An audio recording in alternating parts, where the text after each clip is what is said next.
Hello बच्चों, कैसे हो? बढ़िया? आप बढ़िया तो मैं भी बढ़िया। Today motivation thought. ताउम्र यही गलती करता रहा मैं गालिब, ताउम्र यही गलती करता रहा मैं गालिब, धूल तो चेहरे पे थी और मैं आईना साफ करता रहा।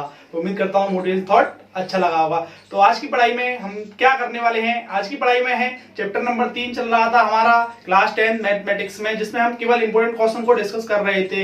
इससे पहली जो वीडियो थी चैप्टर नंबर 3 के बेसिक की थी। आज हम डिस्कस करेंगे क्वेश्चन नंबर 1 और क्वेश्चन नंबर 2 में केवल इंपॉर्टेंट क्वेश्चंस को। ठीक है, तो वीडियो को अंत तक देखिएगा, क्योंकि आपको अंत तक देखने से यह क्लियर हो जाता है कि मैंने इसमें क्या पढ़ाया है और आगे किसकी वीडियो आने वाली है। ठीक है, तो आज की पढ़ाई शुरू करते हैं। आज की पढ़ाई में क्या है कि आप लोगों को दो रेखीय युग्म समीकरण दे रखे हैं इस तरीके से। उन्हें बताना क्या है, समीकरण युग्म द्वारा निरूपित रेखाएं एक बिंदु पर प्रतिच्छेद करती हैं या फिर समांतर हैं या फिर संपाती हैं, ये हमको बताना है। ये कैसे बताते हैं मैंने बेसिक में बताया है। इस चैप्टर की जो बेसिक मैंने वीडियो बनाई है उसमें आप जाकर देख सकते हैं। वैसे मैंने इसको साइड में भी लिखा है, अभी मैं जब करूंगा ना तो तब मैं आप लोगों को बताऊंगा। तो सबसे पहले इसको हम क्या करेंगे, इसकी ना रेखिक युग्म के व्यापक रूप के युग्म समीकरण से इसकी तुलना करेंगे। सबसे पहले यहाँ पे हम लिखना चाहें तो लिख भी सकते हैं, रेखिक युग्म के व्यापक रूप समीकरण युग्म से इसकी तुलना करने पर। तो सबसे पहले व्यापक रूप लिखते हैं, व्यापक रूप क्या होते हैं। ठीक है, इसका व्यापक रूप क्या है देखिएगा, a1x plus b1y plus c1 is equal to 0। ऐसे ही ये दूसरा पहला वाला क्वेश्चन कर रहे हैं हम, ये क्वेश्चन नंबर 1 है, ये क्वेश्चन नंबर 2 है। ठीक है, तो पहले वाले क्वेश्चन को हम सॉल्व कर रहे हैं। तो ऐसे ही अब इसका ये a2x और प्लस b2y प्लस c2 बराबर 0, ये रेखिक समीकरण का व्यापक रूप है। क्या है? व्यापक रूप।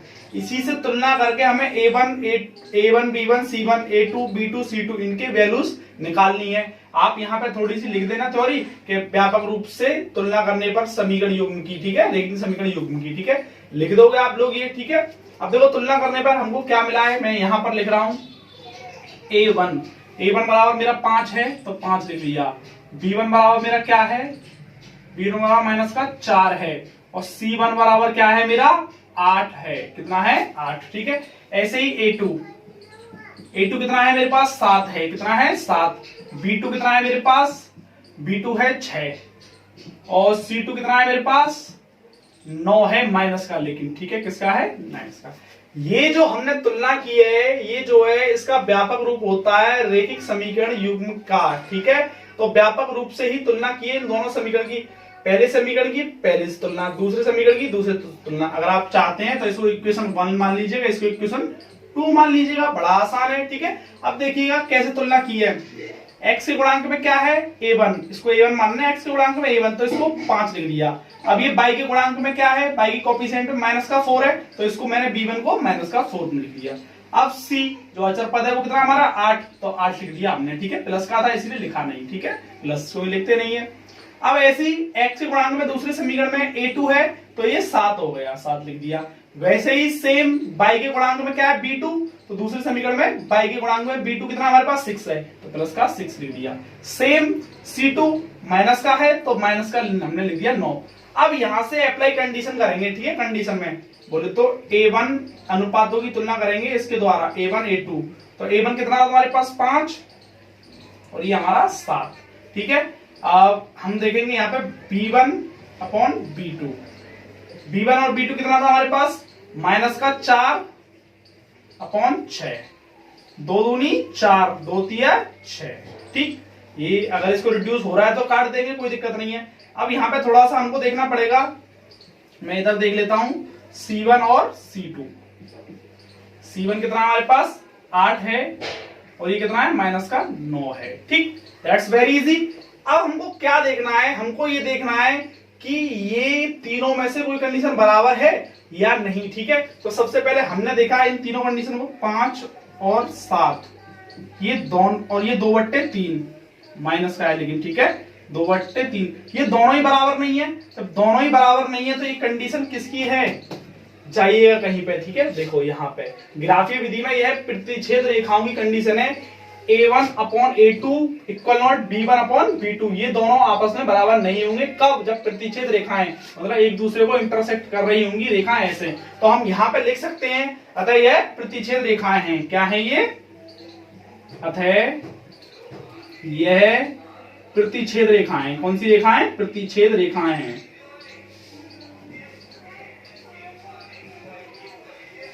रेखाएं हैं, ठीक है। कौन सी रेखाएं? प्रतिच्छेद रेखाएं।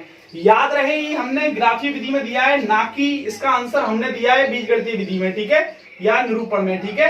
हमने इसका आंसर जो दिया है ग्राफीय निरूपण में दिया है, ठीक है। एक बार और समझ लेते हैं इसको, कैसे समझेंगे देखिएगा। बड़ा आसान है, कुछ नहीं किए हम। यहाँ पे दो रेखाएं दे रखी है हमको, मतलब दो इक्वेशन है, एक ये और एक ये, ठीक है। रेखिक समीकरण है दोनों के दोनों।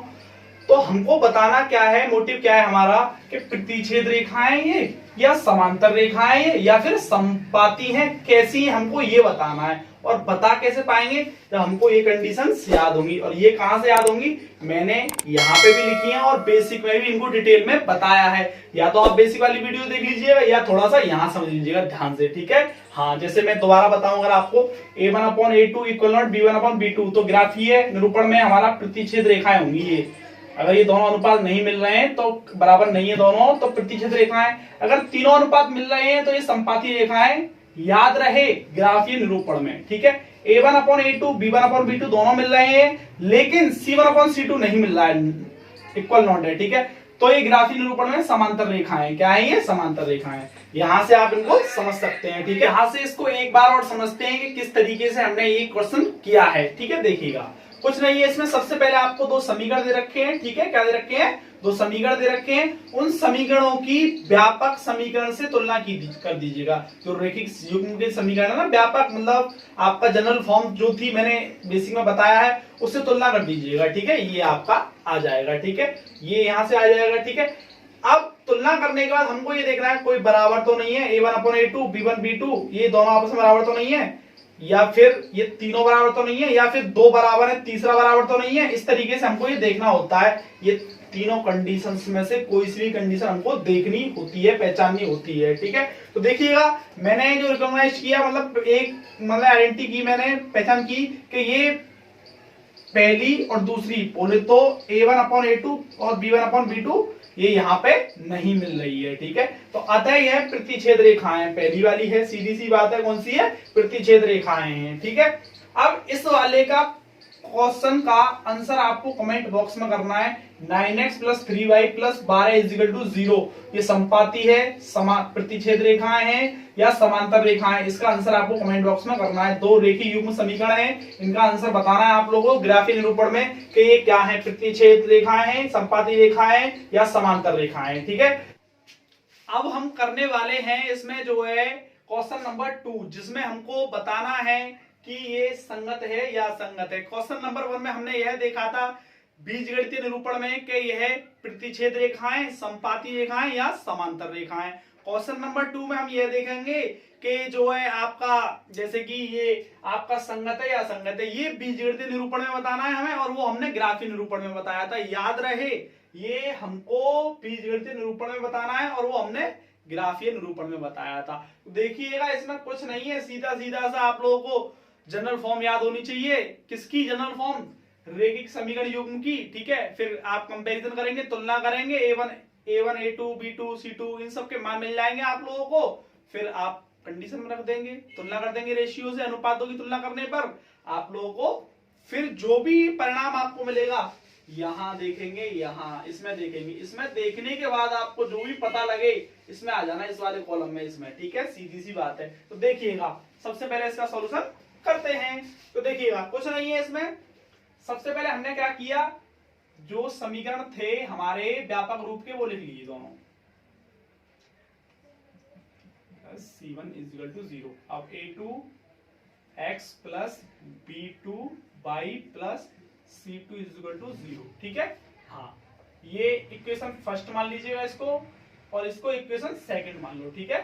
इस वाले को इक्वेशन फर्स्ट और इसको इक्वेशन सेकंड मान लीजिएगा, ठीक है। नो प्रॉब्लम, ठीक है। अब देखिएगा, कुछ नहीं करना है हमको। यहाँ पे इस समीकरण 1 की तुलना ना इस वाले से करनी है, ठीक है। और समीकरण 2 की तुलना दूसरे व्यापक रूप वाले समीकरण से करनी है, ठीक है, रेखीय समीकरण से। तो देखिएगा इसकी तुलना x के गुणांक में क्या है हमारा 3 है, तो a1 इजिकल टू 3 हो गया। अब y के गुणांक में क्या है 2 है, जो गुणांक होता है वही तो लिखते हैं भाई, तो b1 हमारा 2 हो गया। अब ये 5 है, 5 इधर जाएगा तो माइनस का हो जाएगा, इधर प्लस का है, ठीक है। हाँ, अगर आप दोनों बराबर हैं इसे तो ना भी ले जाए ना इधर तो भी कोई फर्क नहीं पड़ रहा, क्योंकि माइनस माइनस फिर भी हमारा कट जाना है, ठीक है, लेकिन ले जाते हैं तरीका तो यही कहता है भाई, ठीक है। तो C1 इजिकल टू माइनस का आपका 5 हो गया, क्योंकि इसको इधर ले आए तो, ठीक है। ऐसे ही दूसरे जो रेखिक समीकरण की तुलना अगर हम इसे इससे करेंगे, इसकी तुलना, ठीक है, तो हमारा A2 मिलेगा हमको आपका 2 और B2 मिलेगा आपका हमको 3 माइनस का, और C2 मिलेगा हमको माइनस का 7, ठीक। अब अप्लाई टू कंडीशन, ठीक है, अप्लाई टू कंडीशन, ठीक है।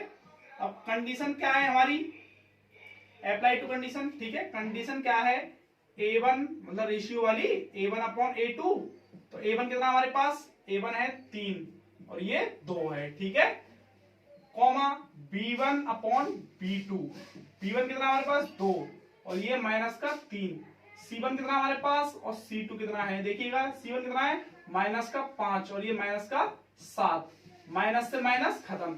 अब देख पा रहे होंगे आप, ना तो ये कट रहा है ना रिड्यूस हो पा रहा है, और ये दोनों हमारे जो है ना, ये दोनों मिल भी नहीं रहे हैं, ठीक है। तो ऐसी कंडीशन है जिसमें ये वाली कंडीशन फॉलो हो रही हो, A1 अपॉन A2 और B1 अपॉन B2 दोनों इक्वल नोट आ रहे हों, ऐसी कोई कंडीशन तो जरूर होगी, देखिएगा उसकी कंडीशन पे जाइएगा। पहली ही कंडीशन है A1 upon A2 equal note B1 upon B2, और बीजगणित निरूपण में जब हम गए तो यह कह रहा है केवल एक हल है, मतलब संगत है, ये क्या है, तो ये संगत है। कैसी कंडीशन है ये, संगत, तो यहाँ पे लिख देंगे संगत। कैसी है ये समीकरण कैसे हैं, संगत हैं, ठीक है, कैसे हैं, संगत हैं, ठीक है। एक बार और समझ लेते हैं, कोई बड़ी बात नहीं है, ठीक है। आपको 2 समीकरण दिए जाएंगे और समीकरण देकर वो आपसे पूछेगा कि दिए गए रेखिक समीकरण युग्म में संगत है या असंगत है, तो आपको कुछ नहीं करना है, जो भी जनरल फॉर्म है हमारा व्यापक रूप है हमारा रेखिक समीकरण के युग्म का, उससे तुलना कर देनी है, ठीक है। कंपैरिजन करने के बाद A1 A2 B1 B2 C1 C2 इनकी वैल्यूज निकालने के बाद अप्लाई टू कंडीशन रेशियो, ठीक है।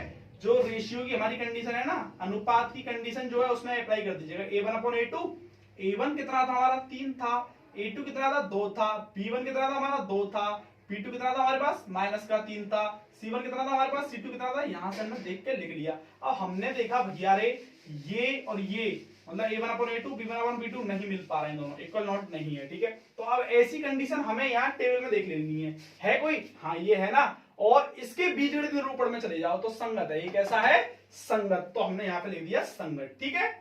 उम्मीद करता हूँ वीडियो आप लोगों को अच्छा लगा होगा, अगर अच्छा लगा है तो लाइक कीजिएगा, कमेंट कीजिएगा, शेयर कीजिएगा, ठीक है, शेयर जरूर कीजिएगा, अपने मित्रों को बताइएगा। अब आपको रेगुलर बेसिस पे वीडियो मिलने वाली है, ठीक है, डेली वीडियो मिलेंगी आप लोगों को, ठीक है। हाँ, जो भी आपका क्वेरीज है आप कमेंट बॉक्स में पूछ सकते हैं, किसी प्रकार अगर वीडियो समझ में नहीं आया दोबारा देख लीजिएगा, पक्का समझ में आ जाएगा 100% आपको, ठीक है।